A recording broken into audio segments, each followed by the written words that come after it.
నమస్తే అండి. భగవద్గీత 9వ అధ్యాయము 24వ శ్లోకం గురించినటువంటి వివరణ. నేనే సర్వ యజ్ఞములకు భోక్తను మరియు ప్రభువును అయి ఉన్నాను.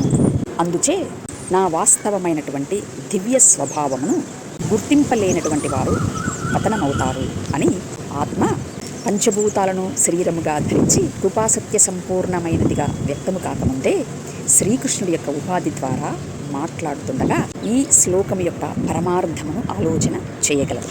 ఇక్కడ సమస్తము ఎవడి నుండి ఎవడి ద్వారా జనిస్తూ ఉనికి కలిగి ఉన్నదో వాడే ఆ సమస్తమును హరించివేసే ప్రభువై ఉన్నాడు.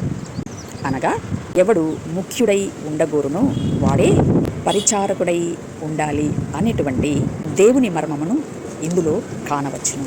ఇక్కడ సమస్తము అనగా నాతో మొదలై నాతో అంతమయ్యేటువంటి జనన మరణాలలో ఉన్నటువంటిది అని సామాన్యముగా అర్థము చేసుకునవచ్చు.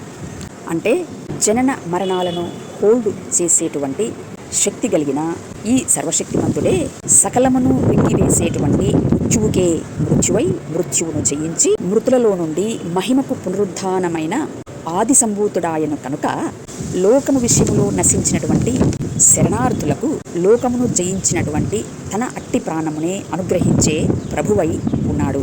ఇట్టి ఆయన దివ్య స్వభావమును గుర్తింపలేనటువంటి వారు పతనమవుతారు అని లోకమునే 33 కోట్ల మంది దేవతలుగా ఆరాధించేటువంటి వారికి హెచ్చరిక చేస్తున్నది ఆత్మ శ్రీకృష్ణుడి యొక్క ఉపాధి ద్వారా అని సత్యాన్ని అన్వేషించేటువంటి వారు ఈ మాటలలోని ఆంతర్యమును నిదానముగా ఆలోచన చేయగలరని మనవి. Thank you. నమస్తే.